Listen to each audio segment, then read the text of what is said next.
Bonjour à tous. Merci beaucoup pour cette invitation. Merci Antoine. Je suis ravie d'être là parmi vous. Merci à tous les contributeurs de ces livres pour les deux années de travaux très inspirants. J'ai eu un grand plaisir de lire ces livres et découvrir les propositions. Merci aussi aux contributeurs de cette journée et merci à vous tous d'être là. Je salue les jeunes qui sont dans la salle, qui sont venus d'Orléans, et je salue aussi les étudiants, membres de l'association des jeunes européens France, qui sont mon association membre au Mouvement européen France, où je travaille aujourd'hui. Peut-être un petit mot par rapport à moi, pourquoi je suis là. Je suis vraiment ravie et touchée. Je viens, comme l'a dit Antoine, de la Pologne, qui avant, donc 89, était derrière un mur, dont Baudouin Baudru a parlé. Je me suis bien reconnue dans ce que vous disiez, parce que moi, j'ai 37 ans, donc j'ai vécu quelques années du communisme, et je me souviens bien de la queue que je faisais une fois par mois pour récupérer un petit coupon. Pour les jeunes qui sont au fond de la salle, peut-être pour vous, ça vous semble aujourd'hui difficile à imaginer, mais oui, il fallait attendre pour recevoir son coupon pour aller récupérer 1 kilo de sucre par mois, par famille. Voilà, donc je me souviens de ça. Ma grand-mère qui faisait la queue pendant 2 jours et 2 nuits pour pouvoir acheter une machine à laver, c'était notre réalité à l'époque. Et donc dans ce slide, je vais vous montrer que pour moi, aujourd'hui engagée au Mouvement européen, qui est la première structure de la société civile qui travaille sur les questions européennes de sensibilisation des citoyens, de vous tous. Je salue certains membres qui sont dans la salle. Pour moi, donc, travailler au Mouvement européen pour la cause européenne, c'est vraiment le summum des efforts, des chemins que je peux parcourir depuis la Pologne. Donc, qui en 2004 a rejoint la famille européenne, ce que je vous ai mis, donc l'Europe retrouvée. Et donc, c'était pour nous, les Polonais et les autres Européens de l'Est, un retour à la famille européenne.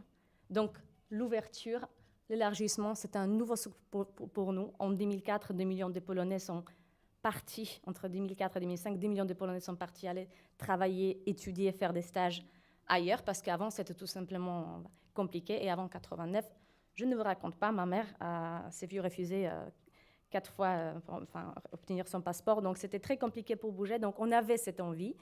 Donc, pour moi, aujourd'hui, être dans l'Europe élargie, discuter de ça avec mon grand-père qui, lui, a combattu les nazis et ensuite a combattu avec l'armée russe. Enfin, tout simplement, il avait les larmes aux yeux quand je lui ai dit que je partais en Erasmus en 2005.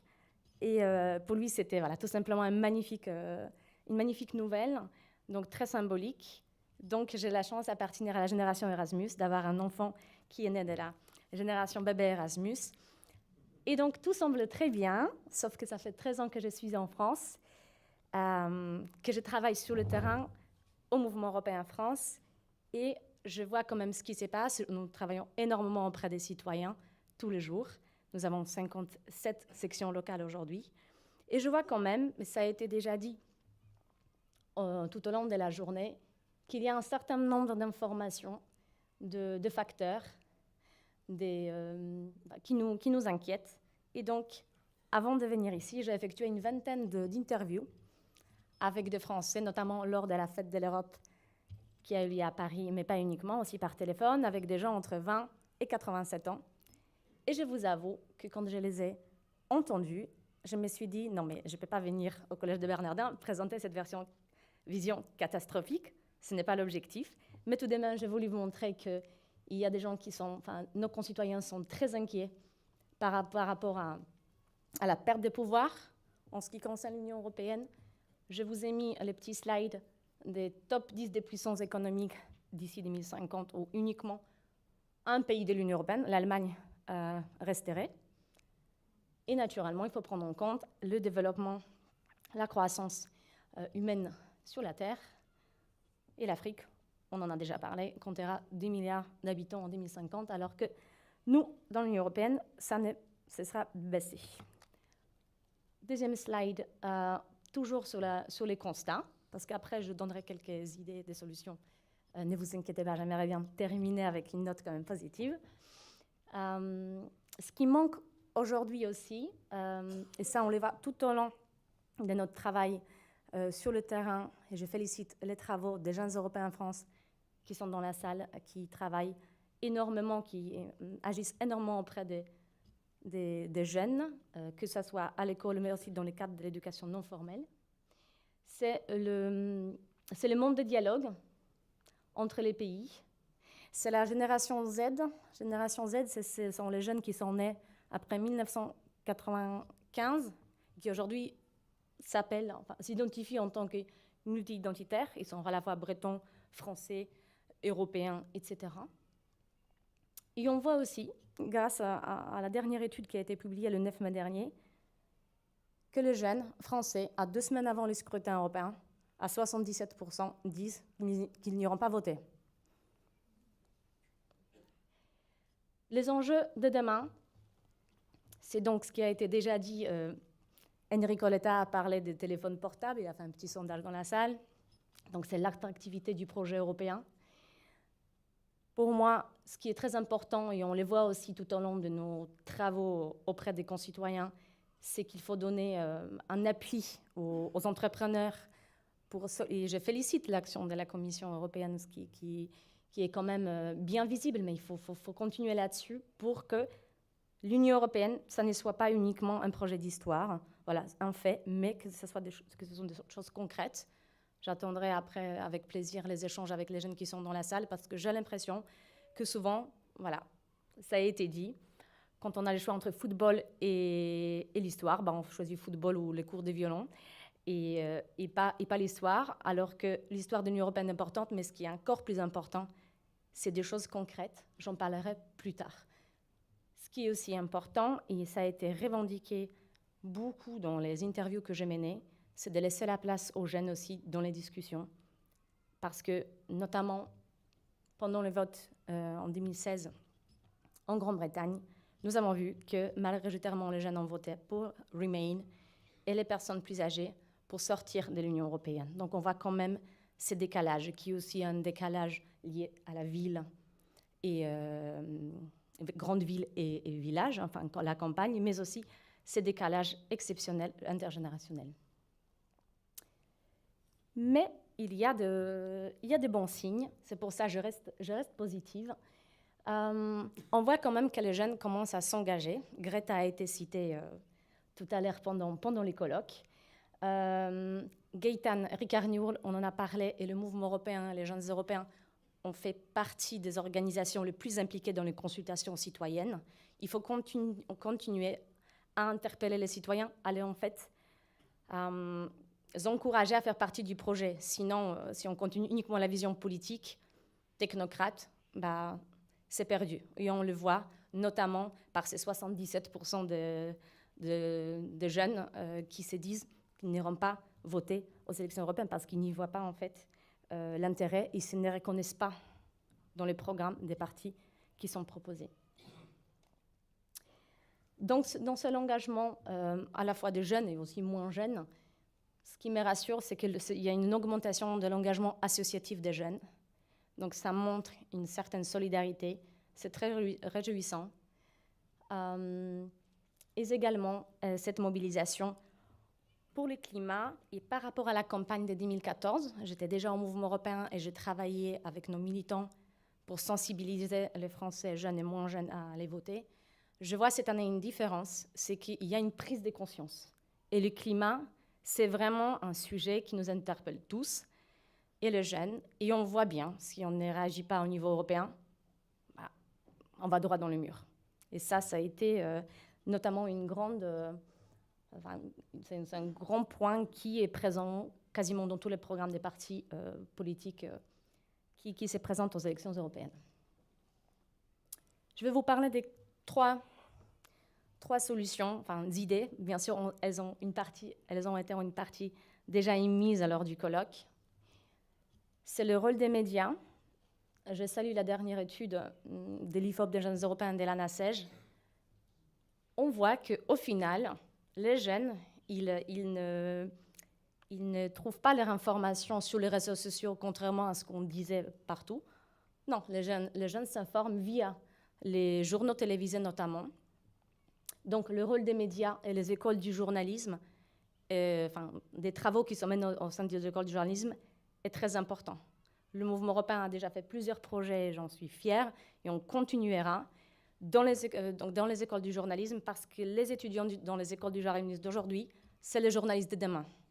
Et quand il y aura une question sociale, environnementale, ou j'en sais rien, numérique, si elle est traitée uniquement sur langue française et pas européen, encore une fois, on arrive à nationaliser le débat et pas l'européaniser. Donc c'est très important, et j'en parlerai tout à l'heure, mais pour nous, au mouvement européen, et moi-même personnellement, puisque j'ai fait aussi les études du journalisme, c'est très important à ce qu'on continue cette mobilisation dans les écoles du journalisme, puisque ce sont les réels d'opinion très importants.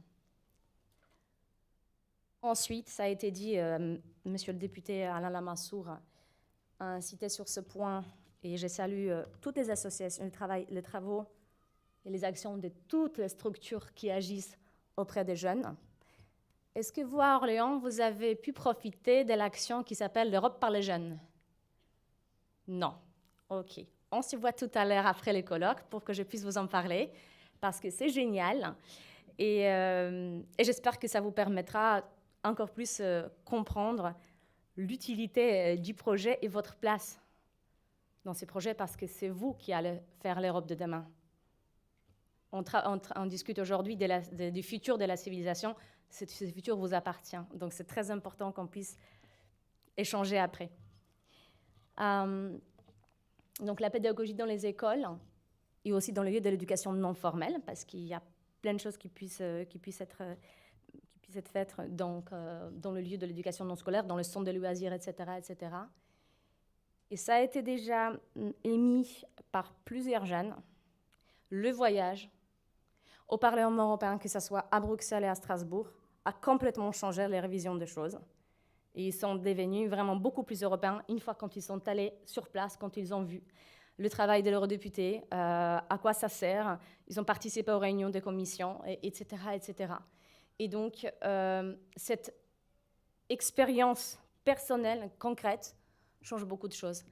Moi, j'ajouterais aussi un voyage obligatoire pour chaque lycéen à Auschwitz. Moi, je l'ai fait quand j'étais lycéenne. Je peux vous dire qu'après, on a une complètement différente vision de l'Europe. On s'est remis beaucoup en question et on voit encore plus l'utilité de ces projets, comment il faut continuer. Parce que moi, la guerre dans les Balkans, je m'en souviens. Vous, les jeunes, non, vous êtes nés après. Mais ce n'était pas il y a si longtemps. Et donc, la paix aujourd'hui, pour beaucoup, c'est de l'histoire. Mais en fait, non, il faut vraiment s'en souvenir. Je pense les 2 visites pour chaque lycéen en Europe. Je ne sais pas où on peut trouver l'argent. Je regarde la Commission européenne. Si c'est possible de doter les établissements scolaires. Mais en tout cas, ces contacts personnels changeraient énormément de choses pour les jeunes. Merci Dominika. Il faut qu'on s'arrête là. Et c'est mon dernier slide. Mon message à vous tous, déjà, merci, vous êtes là, ça veut dire que vous êtes très intéressés par ces questions-là. Engagez-vous, que ce soit au mouvement européen, que ce soit dans d'autres associations, parce que justement, par le contact avec les gens, par le dialogue, on essaye de diminuer le gap entre les citoyens et le projet européen. Merci. C'est vraiment une grande joie pour moi de participer à ce colloque au Collège de Bernardin. Et je voudrais vous remercier, Antoine et vous tous, pour l'invitation d'être parmi vous. Après 6 ans passés en France, Benelux et Suisse au service d'une communauté d'immigrants gréco-catholiques dispersés dans ce qui est peut-être le diocèse le plus étendu en Europe, je suis reconnaissant pour toutes les expériences qui m'ont été données. Seigneur Antoine a parlé de la gratuité et c'est mon expérience maintenant, spécialement de vivre ici à Paris. Et parmi ces expériences remarquables, je citerai les colloques au sein du Collège des Bernardins. et j'espère qu'aujourd'hui ne sera pas ma dernière participation. Je voudrais souligner, les programmes du collège sont innovants et transmettent une profonde passion pour le bien commun. Je suis convaincu que les initiatives du collège contribueront de manière significative en traitant toute une série de thèmes clés contemporains. Je pense même que certains auront une valeur prophétique. Antoine, dans son introduction, déjà a dit que j'ai une vie un peu internationale. J'ai passé le premier 20 aux États-Unis, mais 32 ans j'ai passé en Europe, en Italie, Pologne, Union soviétique, européen, Ukraine, et maintenant en 5 pays, avec les voyages constants. Chaque jour en autre ville, chaque 3 jours en autre pays.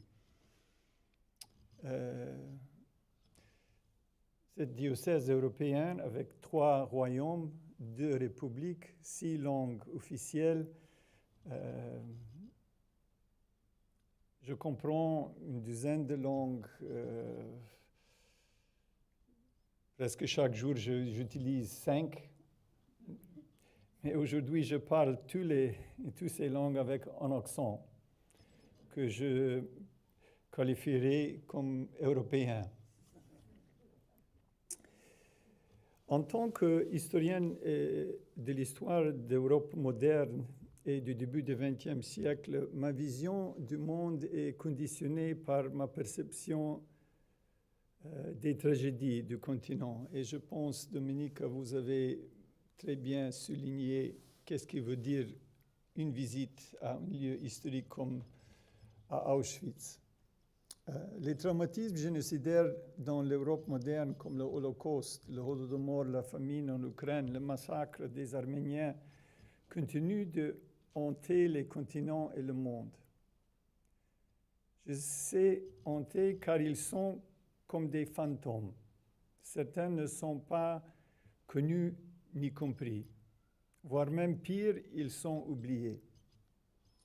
Et c'est ici que les 10 propositions sur l'avenir de la civilisation européenne commencent de façon perspicace, avec cet accent sur l'éducation.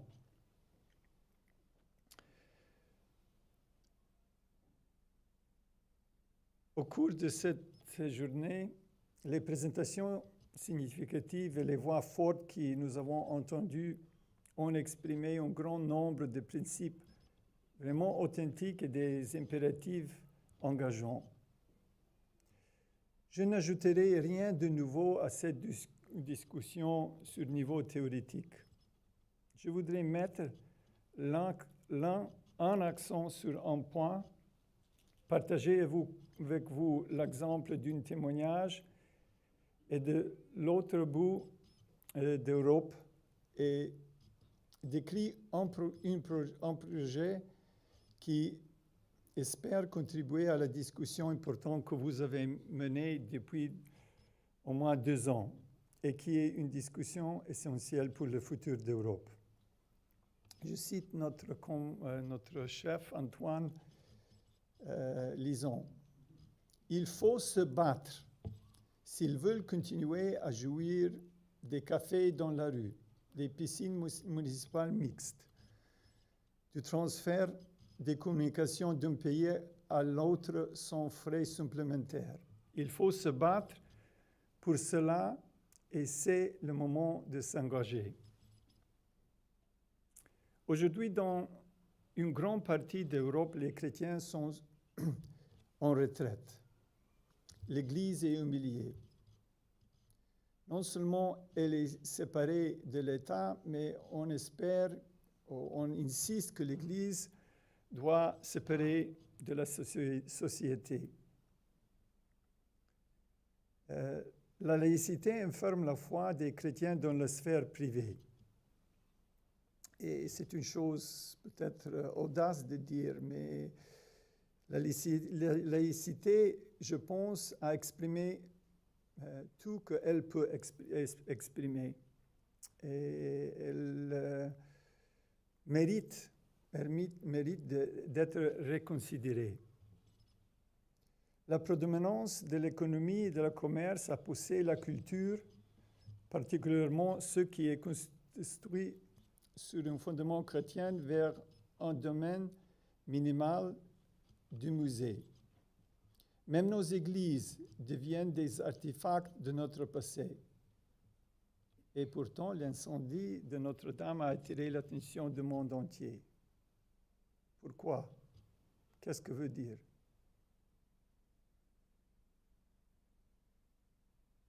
Le cœur de l'esprit bat encore. Il existe une image récente qui marque les esprits, un symbole de lutte pour l'Europe que l'on ne voit plus sur les écrans. Il y a 5 ans, une centaine d'Ukrainiens ont donné leur vie pour les valeurs de l'Europe. Je me souviens, comme choqué étaient tous mes amis ici à Paris et en tous les pays. Qu'est-ce qu'ils font avec le drapeau européen là? L'Euromaïdan a rassemblé des millions de personnes sous le drapeau européen. Un peuple vieux de 1000 ans et une jeune démocratie ont exprimé le désir d'être associés à l'Union européenne. Quand le président Yanukovych, sous la pression russe, a rayé d'un trait de plume en décennie de négociations qui conduisaient vers une association avec l'Union européenne, des millions des Ukrainiens ont débuté de longs mois de protestations pacifiques dans le grand froid d'un hiver sévère.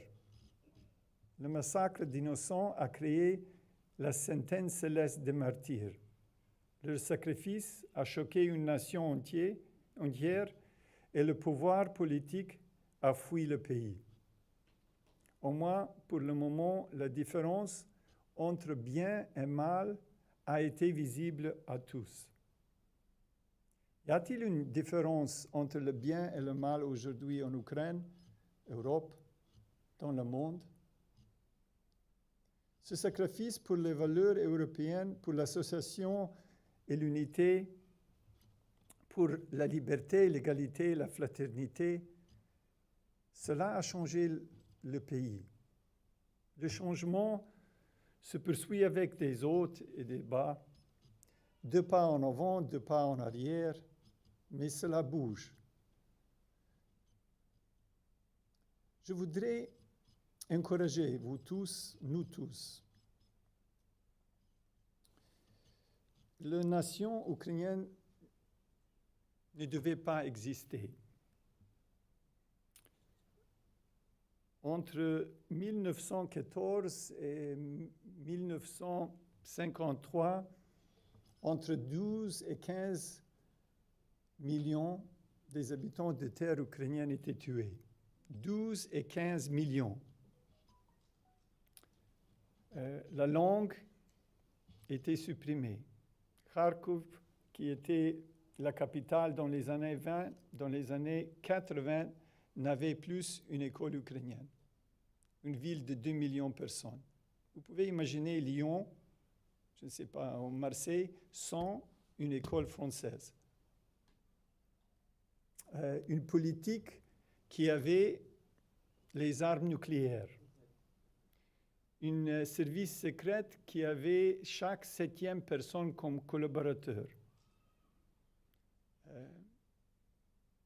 Une église qui, pour 45 ans, était complètement illégale. L'église orthodoxe, en 20 ans, était réduite dans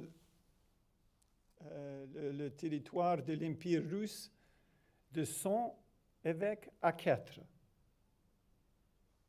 Entre 1917 et 1939. L'Église gréco-catholique est devenue complètement illégale. Elle, qui avait en 1939 3000 prêtres, restait avec seulement 30 centres en 1989. Quand j'étais étudiant, et ma mémoire est un peu plus longue que la mémoire de Dominique, mais j'ai passé votre enfance en votre pays. À Rome, même les catholiques ont dit oui, c'est une tragédie, l'histoire de votre Église, mais l'histoire est finie. Et nous devons faire le grand politique, le grand écuménisme, réel politique, ostpolitique. Et peut-être quelques valeurs doivent être sacrifiées. Aujourd'hui, cette Église a 3000 prêtres, de 300 à 3000 en 30 ans, et à 800 séminaristes pour 5 millions de fidèles. Je voudrais vous encourager parce que c'est un miracle. Certainement, nous devons faire les études, la sociologie, les stratégies, mais nous sommes chrétiens. Et l'Église est l'Église de Dieu. Elle vivra pour toujours. Et nous sommes créés pour vivre pour toujours. Et la peur et toutes les lois de la politique correcte ne sont pas le langage des chrétiens. Maintenant, quand l'Europe, quand mon pays de culture, l'Ukraine, quand tout le monde entier est en crise, nous cherchons les mots. Nous pouvons utiliser, nous devons savoir que nous pouvons utiliser le langage chrétien. Nous pouvons parler de Dieu. Nous pouvons citer l'Évangile. Nous pouvons témoigner. Peut-être la victoire ne vient aujourd'hui ni demain. Mais c'était toujours l'espérance des chrétiens. Et je peux témoigner que nous avons vu trop pour ne pas croire. Et ce projet ici au Collège de Bernin, pour moi, rend espérance parce que le Collège a ce courage. Le dernier point que je voudrais partager avec vous est que près d'ici, à Senlis, où il y a les liens historiques entre l'Europe occidentale et orientale, nous avons commencé avec un projet d'espérance. Là, il y a presque 1000 ans, a vécu une Ukrainienne, on peut dire médiévale, une femme qui était la reine de France, Anne de Kiev, qui a 20 ans, à partir de Kiev, comme fils de le grand prince, avec la sécurité qu'elle ne revient jamais. Elle a commencé un projet qui, avec grand sacrifice personnel, culturel, avec la même foi qu'ils ont eu les personnes qui ont commencé le projet de Notre-Dame. Nous pouvons aujourd'hui imaginer que nous commençons un projet qui ne sera pas vu par nos petits-enfants.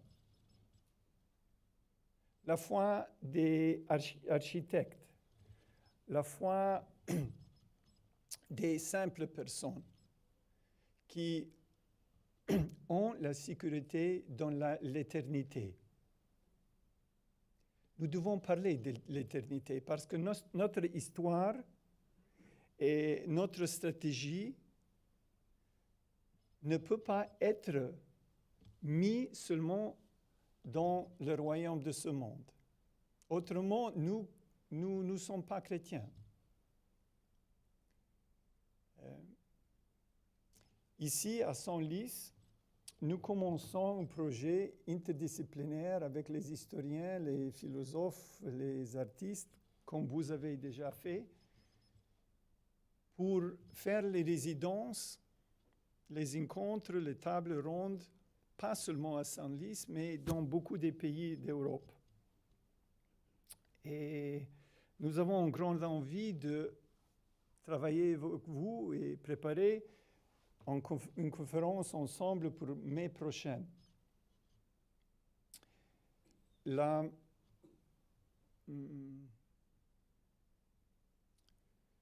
futur de l'Europe doit être un futur de toute l'Europe. L'Europe, ce n'est pas seulement le territoire dans l'Union européenne. C'est dommage que dans la constitution de l'Europe, on ne parle pas de l'histoire, on oublie l'histoire. On ne parle pas de le facteur évangélique, le facteur chrétien, qui reste maintenant, je ne sais pas, qui autre facteur on peut citer pour la création d'Europe. Il est clair que l'euro, que l'économie, le commerce n'est pas suffit pour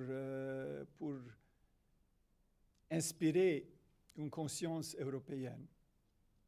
Nous ne tournons pas dans le temps médiéval. Je ne parle pas avec nostalgie. Je partage avec vous ma foi qui vient d'une expérience très humble de mon Église, de mon peuple, de mon diocèse. Chers amis, j'ai commencé ici, il y a 7 ans presque, avec une diocèse pour 5 pays, avec un budget annuel de 35 000 €. Comme Paul, comme Pierre. Notre histoire est une histoire de témoignage. Nous sommes seulement au début de l'histoire de le salut chrétien. 2 millions et pas beaucoup. Dans le contexte global, dans le contexte de l'éternité. Merci. Et ici, à le collège, c'est un lieu où on ose, j'espère, de parler dans ces termes, de penser dans ces termes. Et pour cette occasion, je voudrais vous remercier.